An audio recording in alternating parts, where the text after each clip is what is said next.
जय हिंद दोस्तों। आपका स्वागत है आपके अपने YouTube channel VK brothers English class में। आइए आज इस वीडियो में हम गोइंग टू का प्रयोग हम किस तरह से वाक्य में कर सकते हैं, ये चीज़ें बारीकी से यूज टू का प्रयोग हम किस तरह से कर सकते हैं, वुड लाइक टू का प्रयोग हम किस तरह से कर सकते हैं, ये सब कुछ मैं आपको इस वीडियो में बारीकी से बताऊंगा। अगर चैनल को किसी ने फर्स्ट टाइम विजिट किया है तो चैनल को सब्सक्राइब कर दें, बेल आइकन को प्रेस जरूर कर दें, आने वाली वीडियो की नोटिफिकेशन मिले आपको सबसे पहले। आइए आज की वीडियो शुरू करते हैं। अब आप इस वाक्य को ध्यान से देखें। हम शिकायत करने जा रहे थे। हम शिकायत करने जा रहे थे मतलब आप बीते हुए कल की बात कर रहे हैं, चाहे आप 1 महीना पहले, 2 महीने पहले या 2 दिन पहले, कभी भी आप कह सकते हैं कि हम शिकायत करने जा रहे थे। ओके, तो इसका प्रयोग आप किस तरह से करेंगे? We were going to complain. We were going to complain. Okay, जिस वाक्य में आपको जा रहा था, जा रहे थे, जा रही थी देखने को मिले, करने जा रहे थे, ठीक है। भूतकाल में या आप कह सकते हैं किसी समय को लेकर करने वाले काम को आप करने जा रहे थे। पास्ट में जो आप काम करने जा रहे थे मतलब 2 दिन पहले आप कह सकते हो कि 2 दिन पहले हम शिकायत करने जा रहे थे, हम शिकायत करने जा रहे थे। कुछ सालों पहले हम शिकायत करने जा रहे थे, बात करते हैं तो आप इसका प्रयोग कर सकते हैं।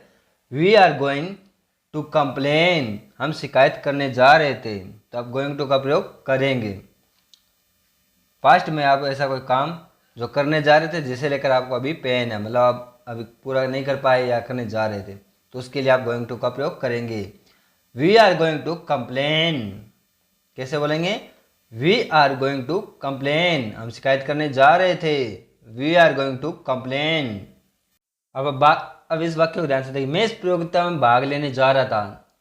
मैं इस प्रतियोगिता में भाग लेने जा रहा था मतलब बीते हुए कल की बात कर रहे हैं, बीते हुए वक्त की बात कर रहे थे, तो आप बोलेंगे I was going to participate in the competition. किस तरह से बोलेंगे? I was going to participate in the competition. Okay, इस वाक्य को जितना आप रिपीट करेंगे उतना आपको आसानी होगी बोलने में। I was going to participate in the competition. मैं इस प्रतियोगिता में भाग लेने जा रहा था। I was going to participate in the competition. वे नया घर खरीदने जा रहे थे, वो न्यू कार खरीदने जा रहे थे, पर उन्होंने खरीदी नहीं, कैंसिल कर दी। तो आप इस तरह से वाक्य को बोल सकते हैं। They were going to buy a new house. Car लिखना है, कार की बात कर रहे हैं तो आप कार दे सकते हैं यहाँ पे। They were going to buy a new car. वे नया घर खरीदने जा रहे थे, वे नई कार खरीदने जा रहे थे। कुछ ऐसी चीज जो करना जा रहे थे, शॉप खरीदने जा रहे थे तो आप यहाँ पे शॉप भी लिख सकते हैं। Okay, they were going to buy a new house. वह नया घर खरीदने जा रहे थे। गोइंग टू का प्रयोग आप सभी के साथ कर सकते हैं, इस बात का भी ध्यान रखें। चाहे आपको आई देखने को मिले, यू देखने को मिले, वी देखने को मिले, सी देखने को मिले, दे देखने को मिले, इट देखने को मिले, हिज देखने को मिले, जब भी या कोई नाम देखने को मिले, लड़का या लड़की, कोई भी नाम आपको देखने को मिले, उसमें आप गोइंग टू का प्रयोग कर सकते हैं। ओके, सभी के साथ आप गोइंग टू का प्रयोग कर सकते हैं बड़ी आसानी से। अब आप इस वाक्य को ध्यान से देखें। मैं क्रिकेट खेलना चाहूँगा। I would like to play cricket. Would like to का प्रयोग, वुड लाइक टू का प्रयोग आप वाक्य में, जिस वाक्य में चाहूँगा, चाहेंगे, चाहूँगी देखने को मिले, उस वाक्य में आप आई वुड लाइक टू का प्रयोग कर सकते हैं। Okay, I would like to play cricket. मैं क्रिकेट खेलना चाहूँगा। क्या बोलना है आपको? I would like to play cricket. Okay, I would like to ask. मैं पूछना चाहूंगा। आपने बात कर ली ना उससे, अब मैं उससे पूछना चाहूंगा, तो आपको क्या बोलना होगा? आप यहाँ पर इस्तेमाल कर सकते हैं उस जगह। I would like to ask, मैं पूछना चाहूंगा। आपने तो बात कर ली, अब मुझे बात करनी है, इसलिए मैं पूछना चाहूंगा, तो आप बोल सकते हैं I would like to ask. Okay, I would like to ask, मैं पूछना चाहूँगा। मैं विंडो सीट लेना चाहूँगा। जब आप बस में हैं तो या ट्रेन में हैं, कहीं पे भी आप सफ़र कर रहे हैं, चाहे आप कार में सफ़र कर रहे हैं अपने पर्सन, तो आप बोल सकते हैं I would like to take window seat. Okay, आपका मन है तो आप कह सकते हैं I would like to take window seat. मैं विंडो सीट लेना चाहूँगा। I would like to take window seat. Okay, जब आपको किसी वाक्य में चाहूंगा, चाहेंगे, चाहूंगी देखने को मिले तो आप वुड लाइक का टू का प्रयोग कर सकते हैं। आई वुड लाइक टू का प्रयोग आसानी से कर सकते हैं। आई वुड लाइक टू का प्रयोग आप सभी के साथ कर सकते हैं, इस बात का भी ध्यान रखें। सभी के साथ जब मैं आपको कहता हूं तो मेरा कहने का मतलब होता है इसके अंदर आप I, you, we, they, he, she, it और किसी भी नाम के साथ आई वुड लाइक टू का प्रयोग आप कर सकते हैं। ओके, वुड लाइक टू का प्रयोग, ओके, वुड लाइक टू का प्रयोग आप सभी के साथ कर सकते हैं, इस बात को ध्यान में रखें। अब आप देखिए वाक्य को, वह बोल पाएगा। जब आप कहते हैं ना वह बोल पाएगा, आप उसे ट्राई तो करने दें, वह बोल पाएगा। तो इसमें हमें उपयोग करना है विल बी एबल टू का। विल बी एबल टू का प्रयोग आप किस वाक्य में करते हैं? जिस वाक्य में आपको सकूंगा, सकेंगे, सकेंगे, पाऊंगा, पाएंगे, पाएंगे, पाएंगे देखने को मिले। जैसे आप देख सकते हैं वाक्य के अंत में आपको देखने को मिल रहा है वह बोल पाएगा, तो आपने किसका प्रयोग कर दिया? विल बी एबल टू का। He will be able to speak, वह बोल पाएगा। He will be able to speak, वह बोल पाएगा। वह नाच सकेगी या वह डांस कर सकेगी। ओके, डांस, वह डांस कर सकेगी। आप उसे करने तो दें, ट्राई तो करने दें, वह डांस कर सकती। तो सी का प्रयोग किया है तो मतलब महिला के लिए इसका प्रयोग किया जा रहा है, फीमेल के लिए, इस बात का ध्यान रखें। ओके, मेल और फीमेल, फीमेल के लिए हमेशा सी का प्रयोग होगा। She will be able to dance, she will be able to dance, वह नाच पाएगी, वह डांस कर पाएगी, वह डांस कर सकेगी। दोनों वाक्य में आप लिख सकते हैं she will be able to dance, she will be able to dance. Okay, वह समझ सकेगी, वह समझ सकेगी। She will be able to understand, वह समझ सकेगी। She will be able to understand. Okay, ध्यान से, सकेगी देखने को मिल गया, वह समझ सकेगी। पूछते ना यार तू इतना ट्राई कर रहा है, इतनी मेहनत कर रहा है, क्या तेरे समझाने से वह समझ सकेगी? तो आप बोल सकते हैं उस जगह से she will be able to understand. क्या बोल रहे हैं? She will be able to understand. मेरे साथ प्रैक्टिस करते रहे, प्रैक्टिस करना जरूरी होता है। प्रैक्टिस करने से, इस बात का ध्यान रखें, एनीवन कैन स्पीक इंग्लिश, कोई भी इंग्लिश बोल सकता है, लेकिन उसके लिए आपको प्रैक्टिस करनी होती है। प्रैक्टिस करने से कोई भी इंग्लिश बोल सकता है। Anyone can speak English. Okay, तो आप ध्यान से रखिए, she will be able to understand, वह समझ सकेगी।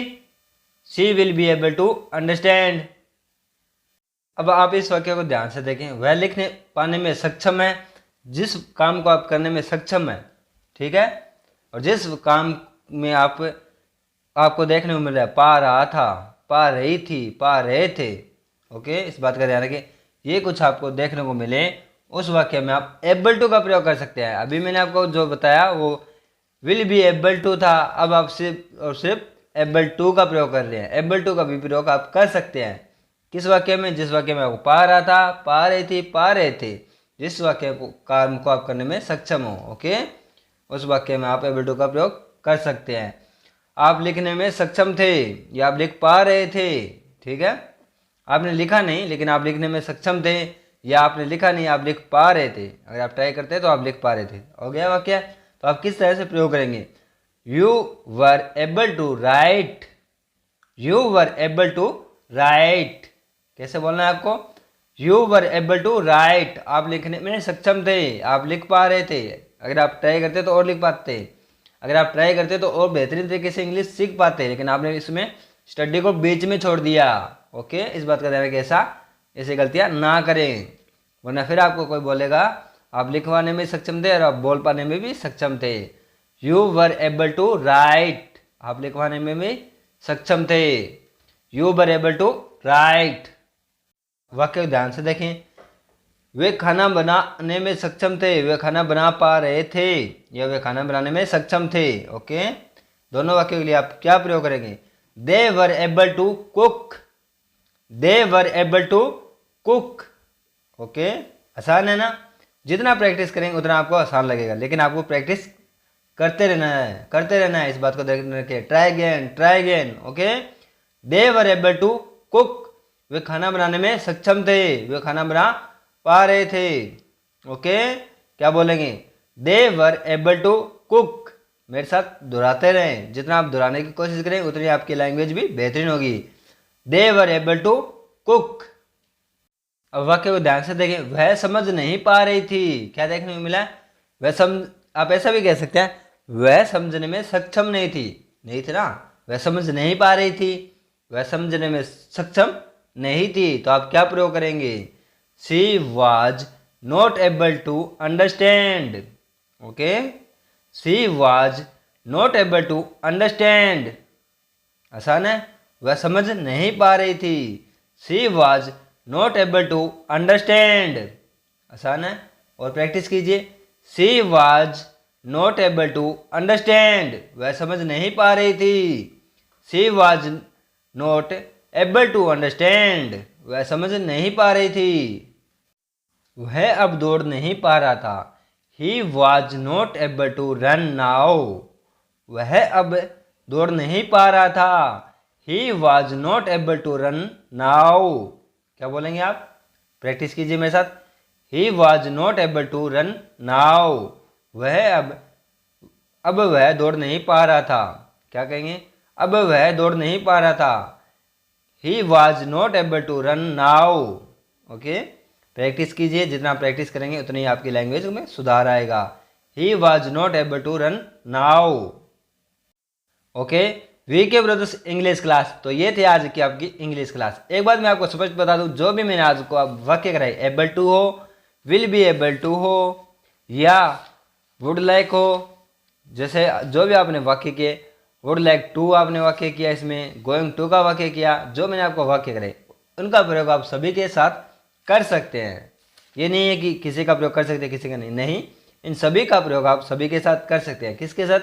आई, you, we, they, he, she, it और नेम, किसी भी नाम के साथ, चाहे लड़का का हो या लड़की का, सभी के साथ आप इनका प्रयोग कर सकते हैं, बेझिझक प्रयोग कर सकते हैं।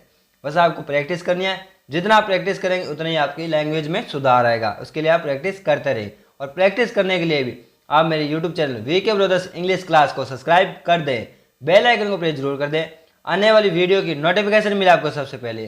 तो मिलते हैं अगली वीडियो में, तब तक अपना और अपने परिवार का ख्याल रखें। जय हिंद।